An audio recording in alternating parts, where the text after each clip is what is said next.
Doctor Bhimrao Ambedkar विश्वविद्यालय के दीक्षांत समारोह में प्रमुख रूप से उपस्थित उत्तर प्रदेश के राज्यपाल और कुलाधिपति श्री राम नाईक जी, उत्तर प्रदेश के ऊर्जा मंत्री श्री श्रीकांत शर्मा जी, कुलपति डॉक्टर अरविंद कुमार दीक्षित जी, मानद उपाधि से सम्मानित प्रधानमंत्री के राष्ट्रीय सुरक्षा सलाहकार श्री अजीत डोभाल जी और देश में मिसाइल विमेन के नाम से विख्यात डॉक्टर टेसी थॉमस जी, शिक्षकगण, अधिकारीगण, अतिथिगण, अभिभावकों और प्यारे विद्यार्थियों, दीक्षांत समारोह के अवसर पर उपस्थित सभी पदक विजेताओं, शिक्षकों, अन्य सभी विद्यार्थियों तथा अभिभावकों को मेरी बहुत बहुत बधाई। ये स्वाभाविक है कि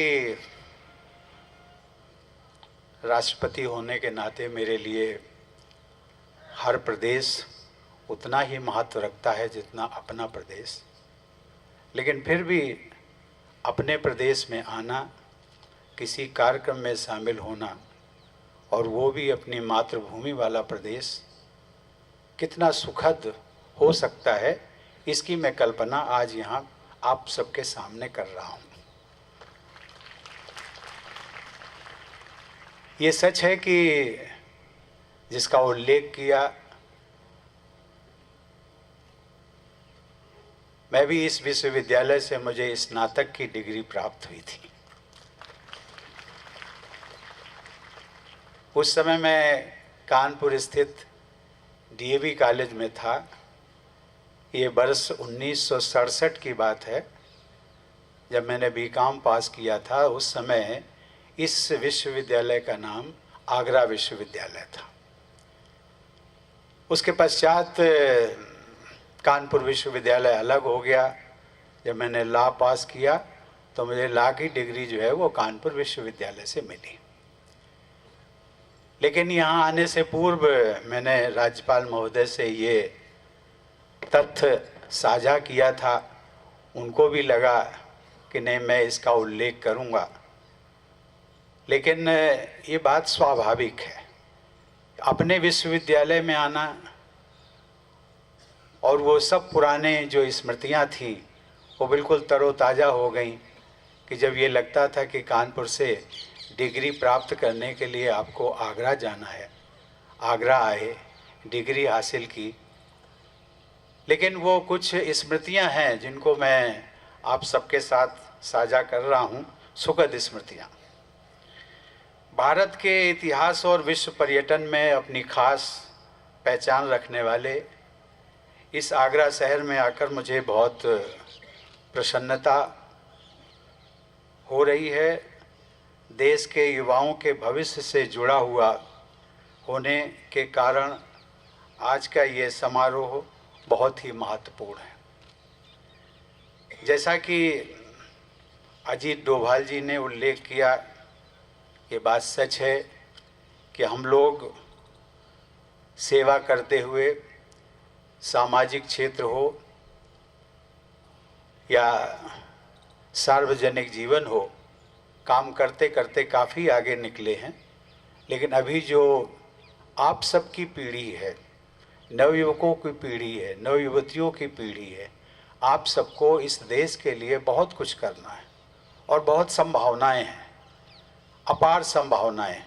उस संभावनाओं की कोई सीमा नहीं है, बशर्ते कि आपका दिलो दिमाग इतना विशाल हो कि जिसको कहते हैं अंग्रेजी में कि स्काई इज़ द लिमिट। यह विश्वविद्यालय पिछले 90 वर्षों से उच्च शिक्षा में अपना निरंतर योगदान दे रहा है। आप में से बहुत से लोगों को ये जानकर आश्चर्य हो सकता है कि आज़ादी के पहले लाहौर से कोलकाता तक अनेक राज्यों और यहाँ तक कि नेपाल के कुल 108 महाविद्यालय इस विश्वविद्यालय से संबद्ध थे। मुझे बताया गया है कि मेडिकल और इंजीनियरिंग कॉलेजों समेत आज उत्तर प्रदेश के 1000 से अधिक महाविद्यालय इस विश्वविद्यालय से संबद्ध हैं।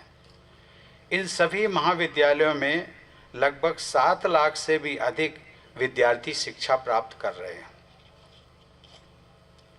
लेकिन यह विश्वविद्यालय केवल छात्रों की बड़ी संख्या के लिहाज से ही नहीं, बल्कि अनेक क्षेत्रों में अपने योगदान के लिए भी अत्यंत महत्वपूर्ण है।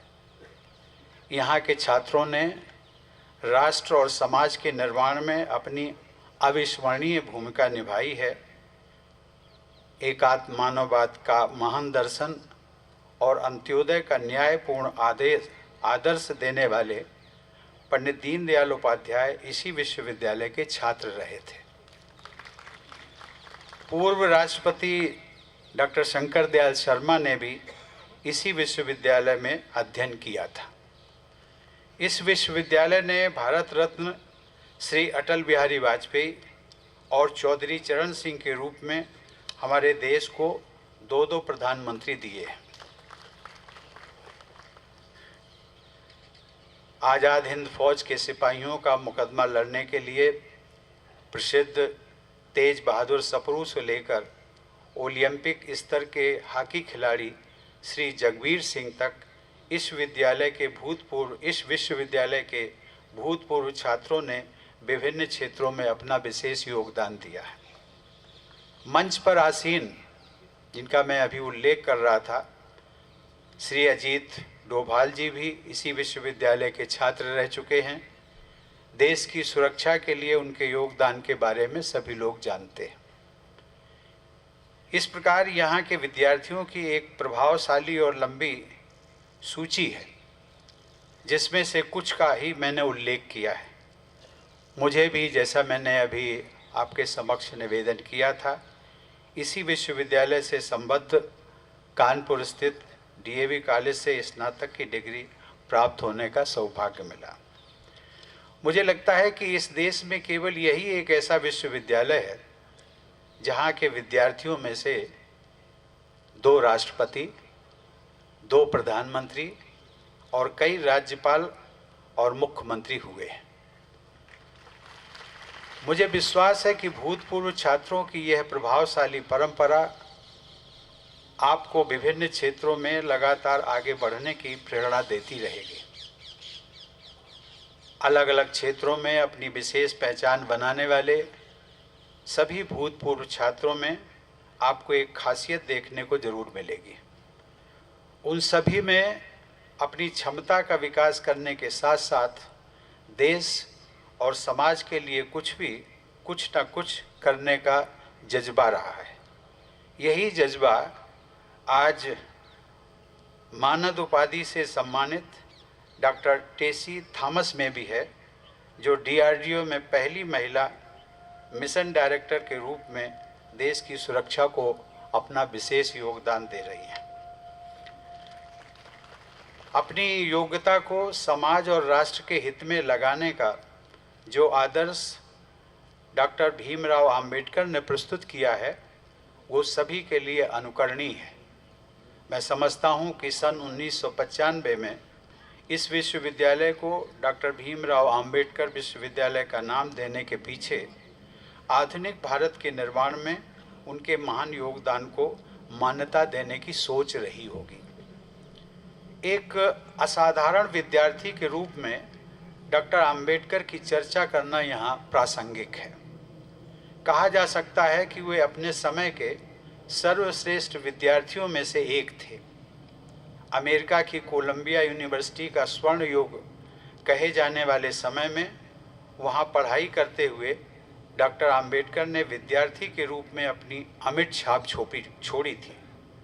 प्रसिद्ध अर्थशास्त्री और उनके research guide professor Edwin Seligman ने विश्वविद्यालय अर्थात कोलंबिया विश्वविद्यालय के सोविनार में लिखा था, मैं कोट करता हूँ उनका शब्द, उनका जो वाक्य था, कोलंबिया यूनिवर्सिटी में यदि कोई छात्र पढ़ने आया है तो B.R. अम्बेडकर, और यदि अंतिम छात्र पढ़कर गया है तो वो भी था B.R. अम्बेडकर।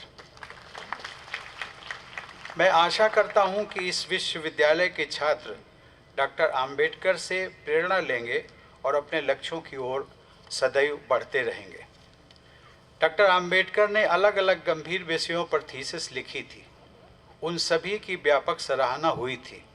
संविधान सभा के सबसे अधिक विद्वान सदस्य के रूप में उनका लोग सम्मान करते थे, जबकि उस सभा के सदस्यों में अनेक उच्च कोटि के विद्वान भी मौजूद थे। शायद इसीलिए उन्हें संविधान सभा की ड्राफ्टिंग कमेटी का अध्यक्ष चुना गया था। जैसा कि हम सभी लोग जानते हैं, करोड़ों भारतवासियों के जीवन को आधार देने वाला आधुनिक भारत का बुनियादी दस्तावेज यानी भारत का संविधान डॉक्टर आम्बेडकर की सोच को परिलक्षित करता है। इस प्रकार शिक्षा से जुड़े सभी लोगों के लिए डॉक्टर आम्बेडकर एक आदर्श है। किसी भी विश्वविद्यालय की बुनियाद उसके शिक्षक और छात्र होते हैं। चाणक्य जैसे शिक्षक ने अपने शिष्य चंद्रगुप्त के माध्यम से हमारे इतिहास का एक महान अध्याय लिखा था। हमारी सांस्कृतिक विरासत को विश्व में अग्रणी बनाने के लिए गुरु और शिष्य के बीच उसी तालमेल को फिर से आगे बढ़ाने की ज़रूरत है। ऐसा तालमेल जीवन पर्यंत चल सकता है। यह दीक्षांत समारोह आपकी शिक्षा का अंत नहीं है। दीक्षा औपचारिक होती है, जिसमें किसी गुरु या संस्थान के साथ शिष्य का संबंध निश्चित किया जाता है, लेकिन शिक्षा कहीं से भी हो, कभी भी प्राप्त की जा सकती है और आजीवन जारी रहती है। दीक्षांत समारोह आपकी जिम्मेदारी भरे जीवन की शुरुआत है। यह समारोह विश्वविद्यालय के सफल छात्रों के सम्मान का अवसर तो है ही, साथ ही ये समाज और राष्ट्र के निर्माण में आप सभी युवाओं को के समर्पित होने का भी अवसर है। आज आपको औपचारिक शिक्षा की एक सीढ़ी चढ़ने के बाद उपाधि मिली है। अब आप अपने जीवन के लक्ष्य तय करेंगे। कोई भी लक्ष्य अपने आप में न छोटा होता है न बड़ा, वह केवल एक लक्ष्य होता है। मेरी सलाह है कि आप जो भी लक्ष्य तय करें, उसे पाने के लिए पूरी एकाग्रता के साथ आगे बढ़ते रहें। स्वयं आगे बढ़ने के साथ साथ आप समाज के उन लोगों को भी आगे बढ़ाएं जो आज आपसे पीछे रह गए हैं। आज आप जहाँ पर भी पहुँचे, उस यात्रा में किसी न किसी रूप में बहुत से लोगों ने आपकी सहायता की है। आपके माता पिता, शिक्षकों, परिवार तथा समाज के अन्य लोगों और सरकार, इन सभी ने मिलकर आपको ऐसा अवसर दिया है जो हमारे समाज के करोड़ों लोगों को नहीं मिल पाया है। आपका यह कर्तव्य बनता है कि समाज के इस ऋण को आप चुकाएं। आपको मानवता के हित में काम करना है। आप अपने आप को आने वाले समाज का निर्माता समझें। मुझे बताया गया है कि इस विश्वविद्यालय ने एक प्राथमिक विद्यालय को गोद लिया है। मॉडल स्कूल में कुछ गरीब बच्चों की शिक्षा की जिम्मेदारी ली है। कार्निया प्रत्यारोपण के कार्यक्रम चलाए हैं और रक्तदान शिविर आयोजित होते रहते हैं। समाज हित से जुड़े ये सभी प्रयास सराहनीय हैं। ऐसे प्रयासों में छात्रों की भागीदारी होने से उनमें संवेदनशीलता और जिम्मेदारी का विकास होता है। इस विश्वविद्यालय पर 7 लाख से भी अधिक युवाओं की शिक्षा और चरित्र निर्माण की जिम्मेदारी है। मुझे आशा है कि यह विश्वविद्यालय 21वीं सदी की चुनौतियों के लिए हमारी युवा पीढ़ी को तैयार करने में एक सार्थक भूमिका निभा रही है। बड़ी तादाद में यहाँ से निकलने वाली शिक्षित और चरित्रवान पीढ़ी देश के विकास की आधारशिला को और मजबूत बनाएगी। अंत में मैं इस दीक्षांत समारोह में उपस्थित सभी विद्यार्थियों को एक बार फिर बधाई देते हुए उनके उज्जवल भविष्य की कामना करता हूँ। उन विद्यार्थियों को मैं विशेष रूप से बधाई देता हूँ जिन्होंने कठिन परिश्रम करके आज पदक प्राप्त किए हैं। मुझे यह देखकर विशेष प्रसन्नता हुई कि हमारी बेटियों ने शानदार प्रदर्शन किया। ये सचमुच में एक बहुत सुखद अनुभव है और ये भारत के भविष्य की एक झलक हमारे सामने प्रस्तुत होती है, जिसमें ये है कि जब बेटियां आगे बढ़ती हैं तो मुझे लगता है कि देश आगे बढ़ता है। मैं आप सभी युवाओं से ये अपेक्षा, और ये केवल इसी विश्वविद्यालय की बात नहीं है, मुझे अन्य विश्वविद्यालयों में विजिटर या चांसलर की हैसियत से जाना का अवसर मिला, लेकिन इसके पूर्व जब मैं बिहार में भी था राज्यपाल के नाते, वहाँ पर भी जब मैं विश्वविद्यालय के कन्वोकेशंस में जाता था तो मुझे हर जगह यही स्थिति मिली। बेटियां हमारे बेटों से आगे बढ़ रही हैं। 2/3 जितने भी गोल्ड मेडलिस्ट हैं, 2/3 यहाँ तक कि 3/4 बेटियां जो है वो गोल्ड मेडल लेकर के आगे बढ़ रही हैं। और ये एक बहुत बहुत अच्छी जो हमें झलक दिख रही है। मैं इसलिए बेटियों को विशेष रूप से बधाई देता हूँ। मैं आप सभी युवाओं से ये अपेक्षा करता हूँ कि आप हमेशा कुछ न कुछ नया सीखते रहेंगे और संवेदनशीलता के साथ समाज और देश को अपना अहम योगदान देते रहेंगे। धन्यवाद। जय हिंद।